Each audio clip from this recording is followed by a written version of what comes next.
selesai. Nah, selanjutnya siapa yang tidak hadir hari ini?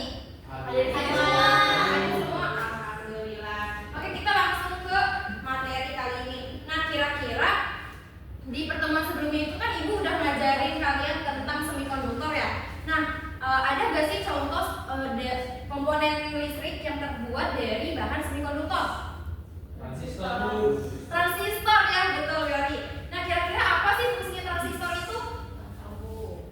Nggak tahu. Ada yang tahu? Danti? Tahu nggak? Tidak. Oke. Jadi transistor ini berfungsi sebagai saklarnya komponen elektronik. Nah, jadi dia bisa menjadi on atau off-nya dari elektronik kayak gitu. Nah, untuk itu kita akan mempelajari hari ini terkait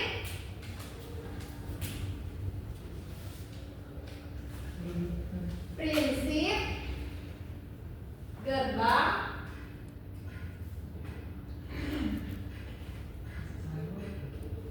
logika.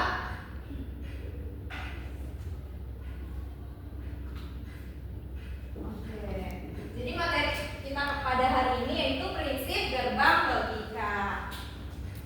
Nah, sebelum itu kita ada tujuan pembelajaran yang harus kita capai pada pertemuan kali ini. Nah, ada beberapa di sini. Siapa yang bisa bacain?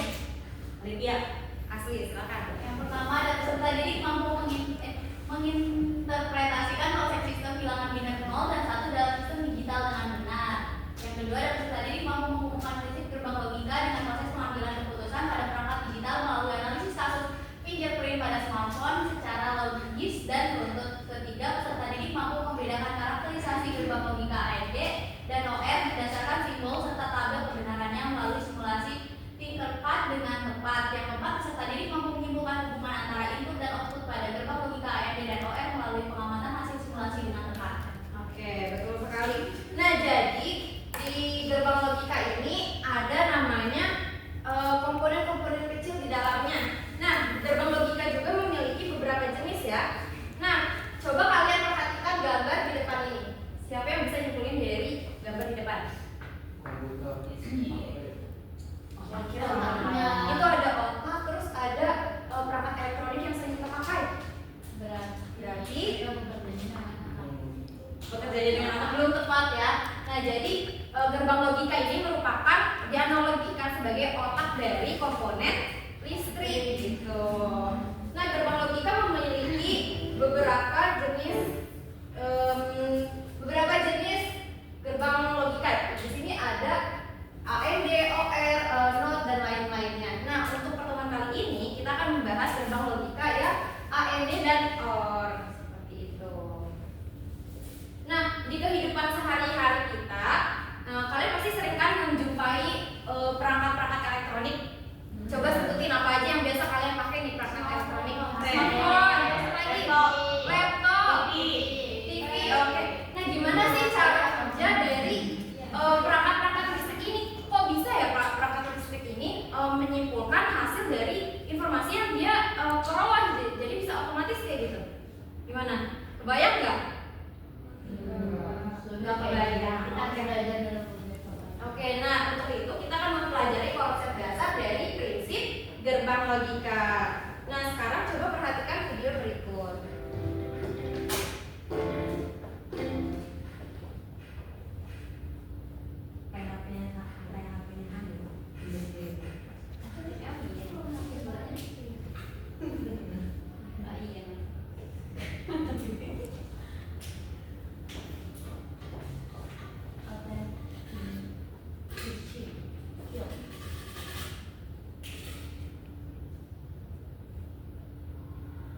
Oke, nah dari video tadi di situ ada contoh smartphone. Nah, smartphone ini yang biasa kalian pakai ada fingerprint. Kalian tahu fingerprint itu apa? Tahu. Sidik jari.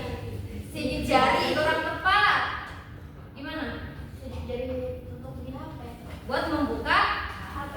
Oke.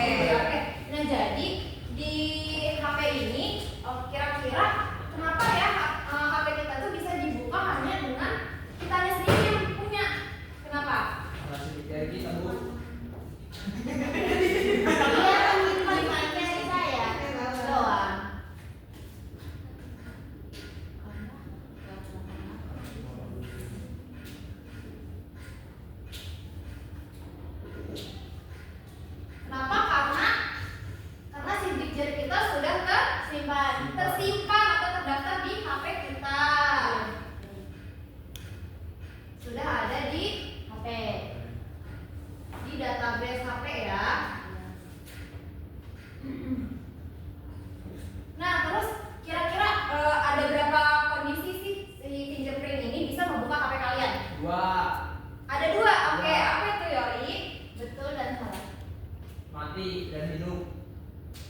Apa yang mati dan hidup itu?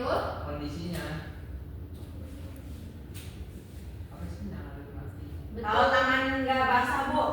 No, kalau Kan kondisinya. kalau sesuai sama si yang tersumber database, sama kan sesuai. Kalau nggak sesuai dia akan mati, kalau sesuai dia nyala. Oke, mendekati ya. Jadi keadaan yang pertama itu karena sudah terdeteksi. Kan tadi ini udah ada di database kita di dalam HP kita ya, jadi sudah terdeteksi. Sama apa detek? Nah, yang kedua apa? Apa detek? Tidak terdeteksi.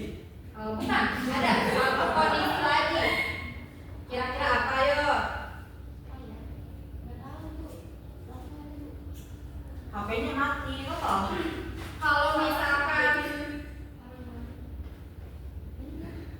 nih, ini kan sudah terdeteksi adanya sidik jari. Kan kalau kita misalkan kita pakai benda lain ke fingerprint bisa apa enggak? Nggak bisa. Ah. Bisa.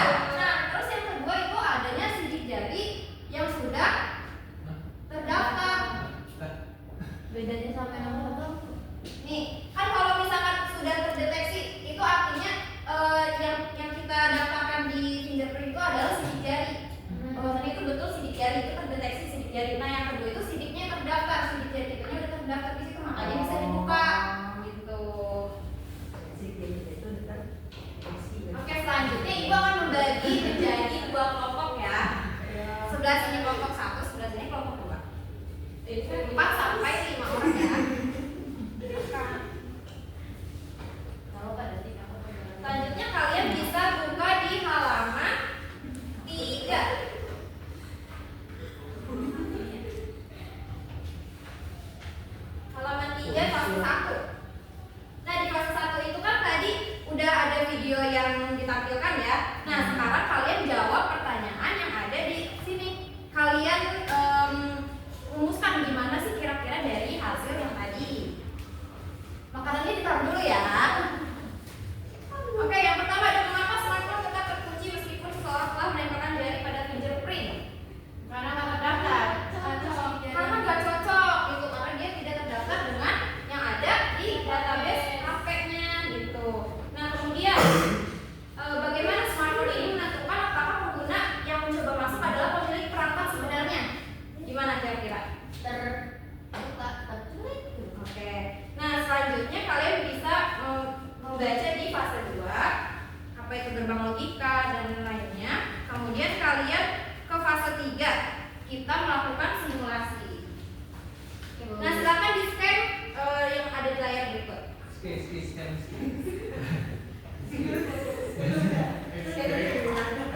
Udah? Aku udah pindah. Udah. Bentar, Bu. Iya, ini kita keluar. Oke. Sudah ya, sudah masuk semuanya. Ya. Oke, sekarang coba kalian baca di situ. Kalian siapkan create sirkuit, kemudian siapkan alat dan bahannya, dan rangkai seperti pada gambar yang di belakang, gambar 3. Online ya, aku nggak kebuka. Oke, sekarang siapa yang mau membantu ibu simulasi? Bisa. Oke, Hanu.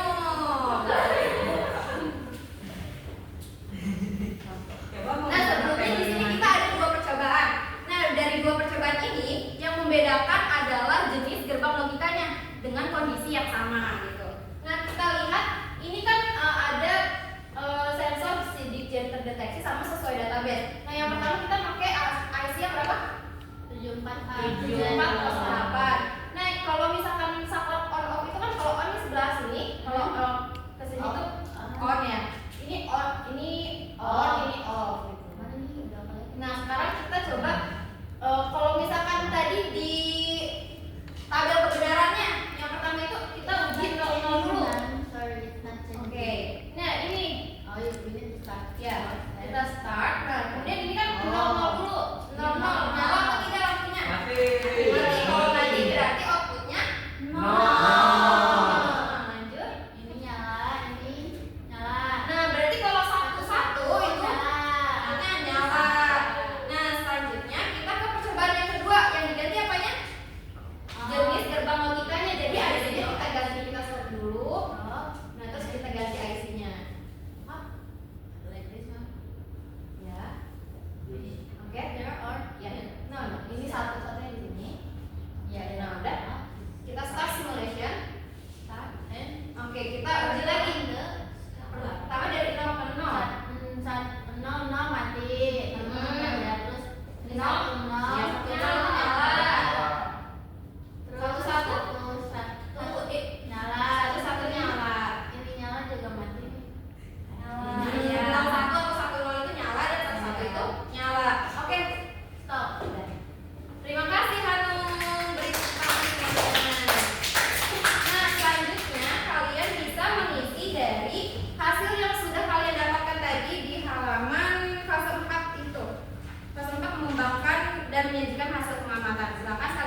Oke nih, siapa yang bisa bacain? Coba Fitri. Nah, Ya, oke, gimana? Melalui pembelajaran ini, peserta didik telah memahami konsep sistem bilangan biner sebagai dasar sistem digital, menggunakan prinsip gerbang logika dalam proses pengambilan keputusan pada fingerprint smartphone, membedakan karakteristik gerbang logika AMD dan OR berdasarkan simbol serta tabel kebenarannya dan menyimpulkan hubungan antara input dan output melalui simulasi tingkat dengan pengertian peserta didik mampu memahami bahwa berbagai perangkat digital di kehidupan sehari bekerja berdasarkan prinsip gerbang logika untuk menghasilkan keputusan secara otomatis, efektif, dan efisien. Oke, berarti yang tadi itu sistemnya bisa dipakai ya buat di penerapan yang lainnya juga. Nah, sekarang kita refleksi dulu nih. Nanti Ibu kirim link refleksinya ke ketua kelas ya, nanti kalian isi. Nah, selanjutnya untuk minggu depan itu kita